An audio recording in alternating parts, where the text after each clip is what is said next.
What's good people? Welcome to Whole Views. Thank you for clicking the thumbnail. My name is Corey, and today we're going to be talking about the Hulu original film, No One Will Save You.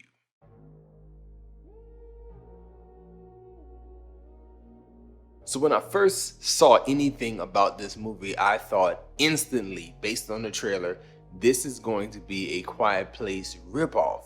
But it's very, very, very different from that, very far away from that. It actually bears no semblance to that movie outside of the fact that it is an alien invasion film. But the nature of the invasion is so different and so far from what that could potentially be. I cannot call this a ripoff. But talking about the movie, this will be a full spoiler review, and it is up on Hulu now. So if you want to go check it out, please go check it out. Come back, look at the video, drop me a comment and let me know if my assessment of the film is correct, because in my categories we go damn good, pretty damn good, good, all right, and trash. And this movie is just all right to me. It has potential to be great. It has potential to be pretty damn good. The problem is the ending of the film leaves me in a place where I'm like, I can't recommend this. Let's get to it. Let's talk about it specifically.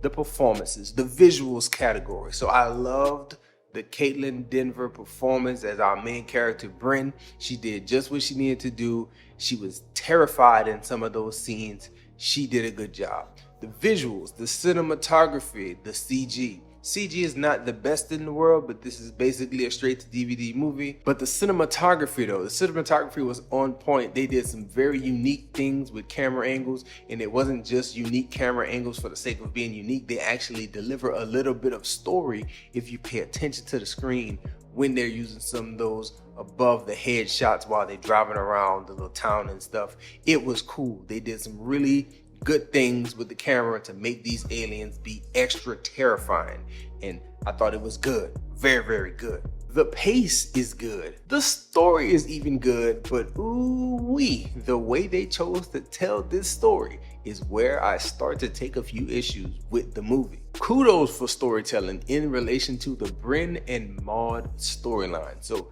these directors don't treat you like you're stupid. They don't exposition dump on you. And actually, there's not much dialogue in this movie at all, and that is positive and a negative in itself. But they don't dump a whole bunch of exposition on you. They tease the fact that Maud is a character at some point going to show up in this film, and we're going to realize what happened between Bryn and Maud that kind of caused them to drift apart, or why they're not together like one would imagine them to be. But I did like the way they chose to just tease that storyline out and then pay it off at the end and show us exactly what happened that caused the rift between those two. And I'm not going to jump into that at this point in the review. We are still in the non-spoiler section. And unfortunately, that is the last little bit that I can say on the positive side without spoilers. So now we are getting into spoilers at this point, and my thought is, why does Bryn not speak? I get the fact that she's living basically alone and there's nobody there to hear her external dialogue. If she's just talking out loud, it's really not productive to do. You're giving away your location. I get all of that. At the same time though, there are situations where Bryn should be talking to people and she doesn't talk to people, and I don't like it. It just seems weird. Let's go into it specifics right here. Bryn kills an alien. She's in shock. She wakes up the next day, or snaps to when the sun comes up, and then she gets herself together and she goes into town. On the way into town, she passes normal people. She says nothing. She goes to the police station. Maud's parents are there. They spit in her face. She takes it. She doesn't file a police report. She doesn't tell anybody why she was coming there. And then she just leaves and goes back home. What are you doing? I feel like she should have said things to people before she left the town. Maybe things would not have went that way had she opened her mouth. Why didn't she do it? There needs to be some type of explanation as to why she just doesn't talk to people. Okay, let's go deeper into the story. So they hit Bryn with the mouth parasite, right? Pyow! She's in a dream sequence. But her mind, right? Her mind is strong. She figures out, I'm in a delusion. She reaches in her mouth, rips out the mouth parasite. She continues to fight. She fights what appears to be a cloned version of herself with no explanation. How did that happen? How did that version of her get there? Was it an alien in disguise?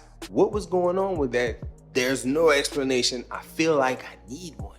But let's just keep moving. She gets past that. The bigger aliens show up. They get the drop on her. She gets beamed up into the ship. In the ship, bam, the aliens got her in like stasis, and then they hit her with the mind read. They bam, finger touch right on the forehead, and then they in her mind and they get to see the tragic past. We get the story of Bren and Maud and what actually happened between Bren and Maud, and then they just let her go because she experienced something traumatic. Fam, do you know how many people they would have had to let go because of tragic experience? Like, y'all think that Bren is the only person that's been through some things that are tragic and horrible and have scarred her for life? Like, I just don't understand that logic with her character right there. It feels unfair. It really does. And listen, I can embrace ambiguity. I really can. But I just don't understand the last 5 minutes where you get to the point, in reality, she's covered in gunk and all the battle scars that she's endured over the last 24 hours. And then she gets herself together. Time passes, I'm guessing, because some of the scars appear to be healing. And then she goes into town and she dances with the neighbors. But then when the camera pans upward, the spaceships are still there, basically mind controlling everybody except for Maud. Why?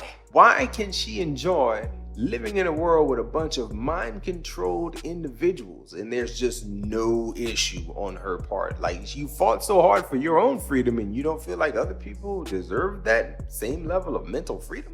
Again, ambiguity aside, interpretation is going to be different based on different people, but there's no justification in my mind that you end the movie that way with her just being fine with everybody else being mind controlled except me.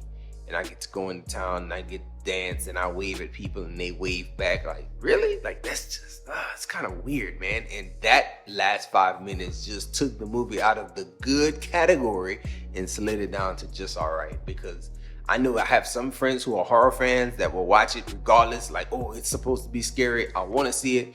And then when they get to that ending, they may be confused. I have other people that I know that like the deeper and really nice filmmaking, and I feel like this movie is made very nicely. Again, impressive cinematography, good performance, smart storytelling. But to end things the way they ended things, I just don't see how that is a nice bow to put on such a good package of a film.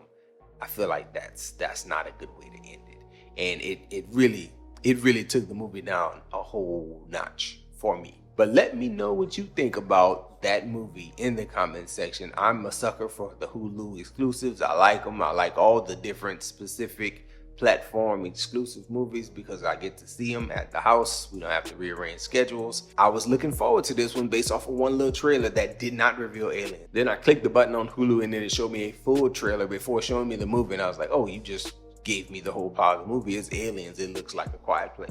And then it turned out to not be A Quiet Place at all. And just really smart of a movie for 95% of it. Then you get to that last little 10 minutes at the end. It's like, what are we doing? That's my thought. But let me know yours in the comment section. Please enjoy yourself, guard your heart, and go watch something good.